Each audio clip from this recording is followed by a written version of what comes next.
Ты слушаешь Радио Мария.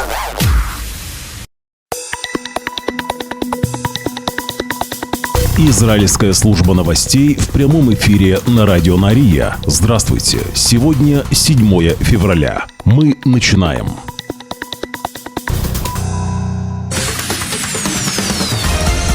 Главные новости Израиля. Слушай на Радио Мария. И начинаем с информации, которая разрешена к публикации. На севере сектора Газа пал старший сержант резерва Надав Коэн, ему 21 год, боец 51-го батальона бригады Голани.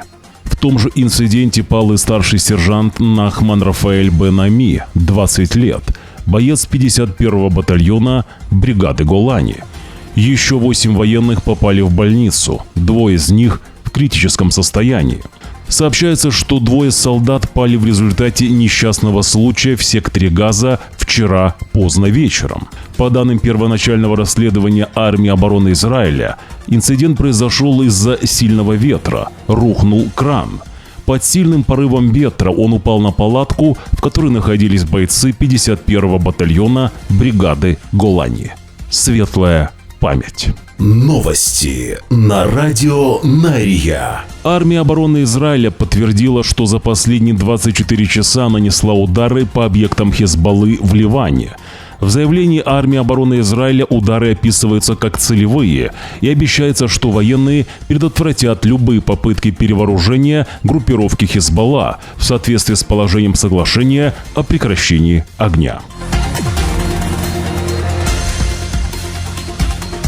В видеообращении своего отеля в Вашингтоне премьер-министр Израиля Биньямин Нетаньягу сказал, цитирую, что стоит внимательно выслушать предложение президента США Дональда Трампа о переселении палестинцев из сектора Газа.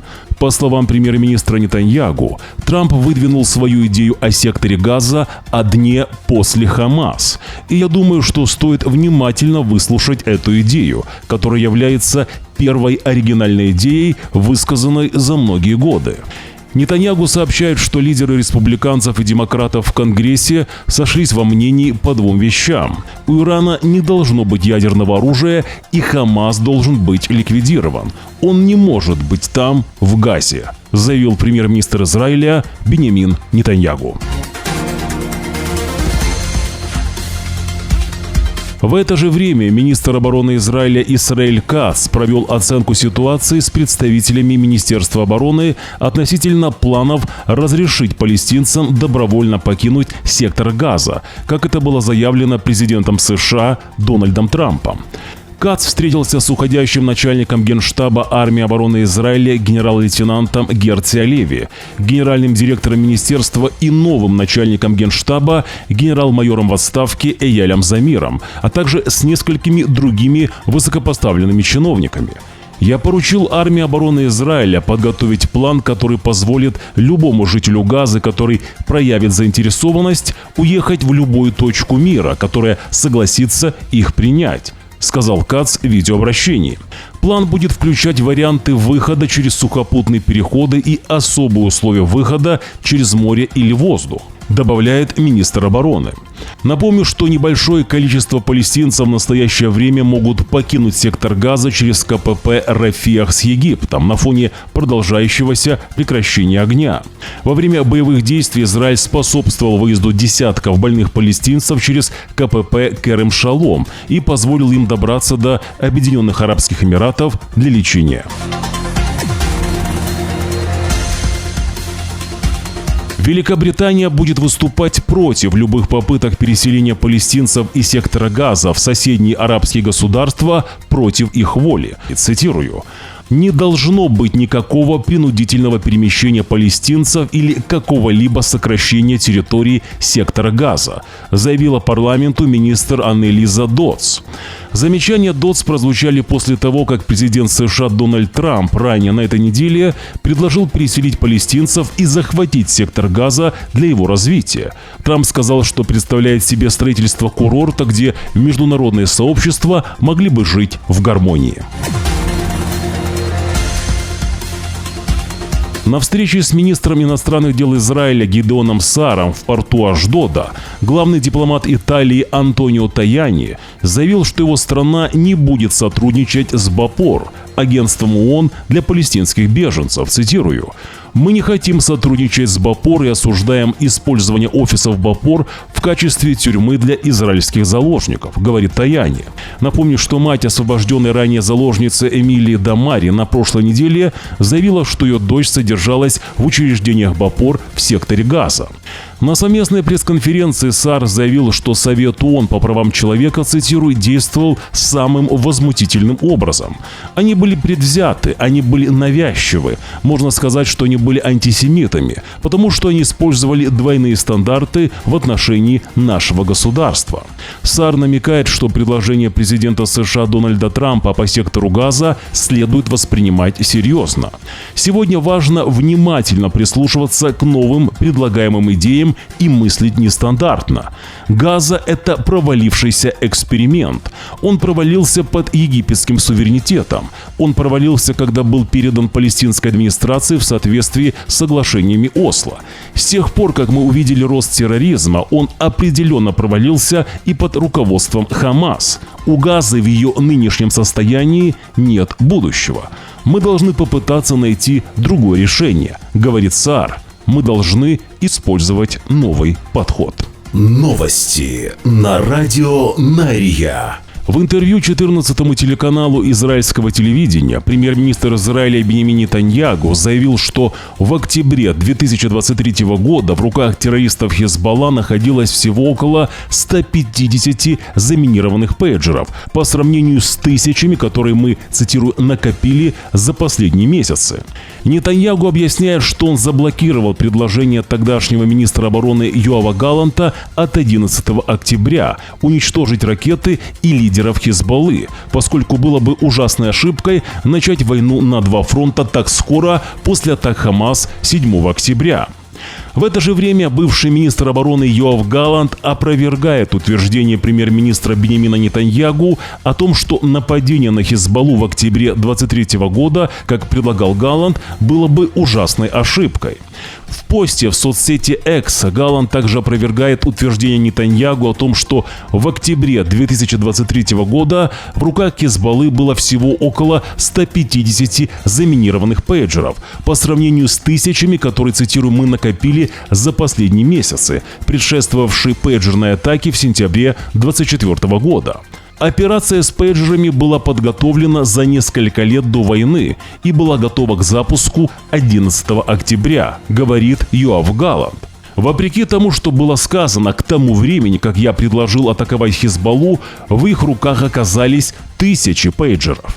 Галлант утверждает, что если бы план был реализован еще в октябре 2023 года, ущерб от пейджеров был бы вторичным по сравнению с ущербом от раций, которые также были со взрывчаткой.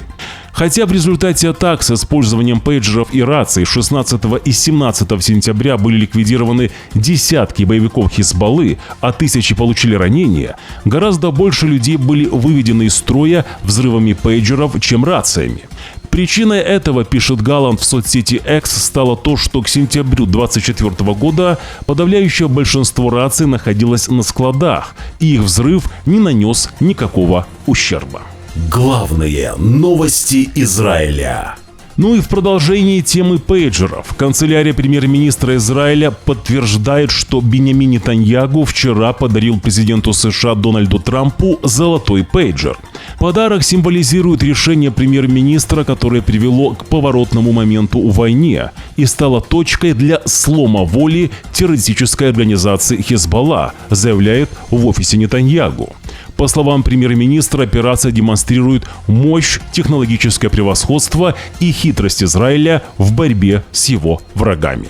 Новости на радио Нария. Ну и уже сегодня президент США Дональд Трамп подпишет указ, который вводит санкции против Международного уголовного суда за преследование США и их союзников, включая Израиль. Об этом сообщил представитель Белого дома.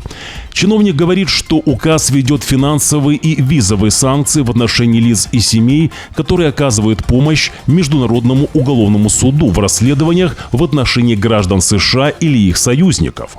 Я же напомню, что в ноябре МУС выдал ордера на арест премьер-министра Израиля Биньямина Нетаньяху и бывшего министра обороны Израиля Йоава Галланта по подозрению в военных преступлениях в секторе Газа в войне с террористической группировкой «Хамас». Окружной суд Тель-Авива постановил освободить Ари Розенфельда, военного армии обороны Израиля, оказавшегося в центре скандала с документами безопасности канцелярии премьер-министра. Ари Розенфельда освободили под домашний арест с установкой электронного браслета. Розенфельд находился в тюрьме 4 месяца после ареста в конце октября и предъявления ему обвинений в незаконной передаче секретных документов военной разведки ЦАЛЯ Эли Фельдштейну, помощнику премьер-министра Биньямина Нетаньяху, который затем передал эти документы немецкому изданию «Бильд». Суд постановил, что Розенфельд должен внести залог в размере 100 тысяч шекелей и запретил ему связываться с кем-либо, кто участвует в уголовном расследовании этого дела, а также использовать любые устройства с выходом в интернет. Суд также выдал разрешение службам безопасности прослушивать или же отслеживать сообщения Розенфельда, если они сочтут, что он нарушает постановление суда.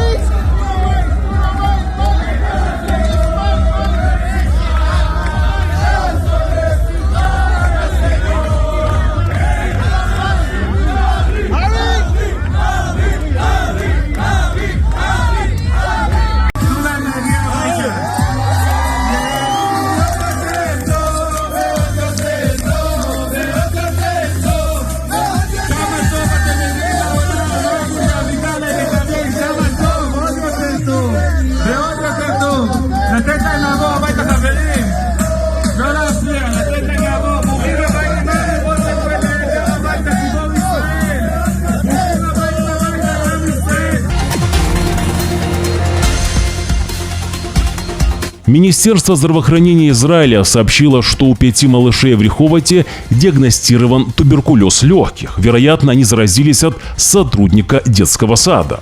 Состояние малышей сейчас стабильное. Эпидемиологическое расследование показало, что источником заражения был инфицированный сотрудник. Министерство говорит, что немедленно принимает меры по информированию родителей о необходимых мерах предосторожности и медицинских протоколах. Органы здравоохранения внимательно следят за ситуацией и будут информировать родителей. Новости на радио Нария. Резервист армии обороны Израиля, служивший охранником в следственном изоляторе Сде Тейман и которого обвиняли в плохом отношении к заключенным террористам Хамас, был приговорен к 7 месяцам тюремного заключения в рамках сделки о признании вины. По словам военных, резервист был признан виновным в том, что он несколько раз использовал силу против заключенных. Цитирую: «Эти действия были совершены в присутствии других солдат, некоторые из которых призывали его остановиться», говорится в заявлении армии обороны Израиля. Военные комментируют, что резервист признался в своих действиях в рамках сделки о признании вины и был приговорен к 7 месяцам тюремного заключения с условным сроком. Он также будет понижен в звании. Военный суд постановил, что действия ответчика были серьезными и тяжкими. Новости на радио Нария. Главные новости Израиля. И главной теме выпуска. Палестинский информационный центр в соцсети X в своем официальном аккаунте опубликовал сообщение. Палестинский информационный центр пишет, что в ответ на просьбу Израиля, переданную через посредников, предоставить информацию о Шире Бибас и ее малышах, цитирую, Хамас согласился ускорить передачу Израилю тел членов семьи Бибас. Палестинский информационный центр сообщает и объясняет задержку с реализацией этого обещания отказом Израиля предоставить тяжелую технику, которая необходима для извлечения тел семьи Бибас. Радио Нария заявляет, что эта информация не подтверждена ни одним ивритоязычным израильским источником, по крайней мере, на момент выхода наших новостей. Мы уверены, что это провокация хамасовцев против заложников. Информацию о сообщении Палестинского информационного центра также разместило у себя на сайте известное израильское издание newsru.co.il.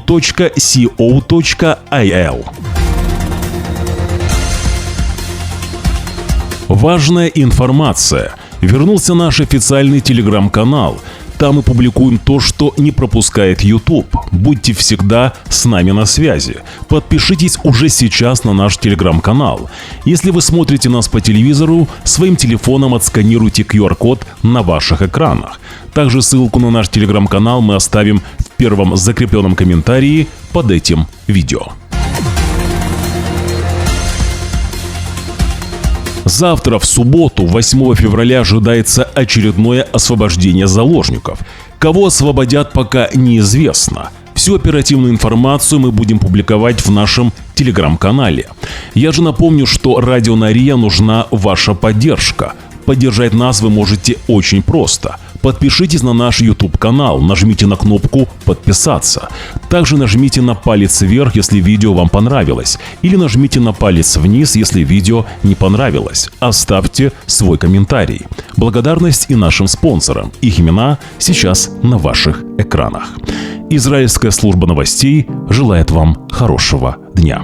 Уже в воскресенье, 9 февраля, в 6 часов утра по Иерусалиму, мы снова в прямом эфире. Шаббат шалом и до встречи.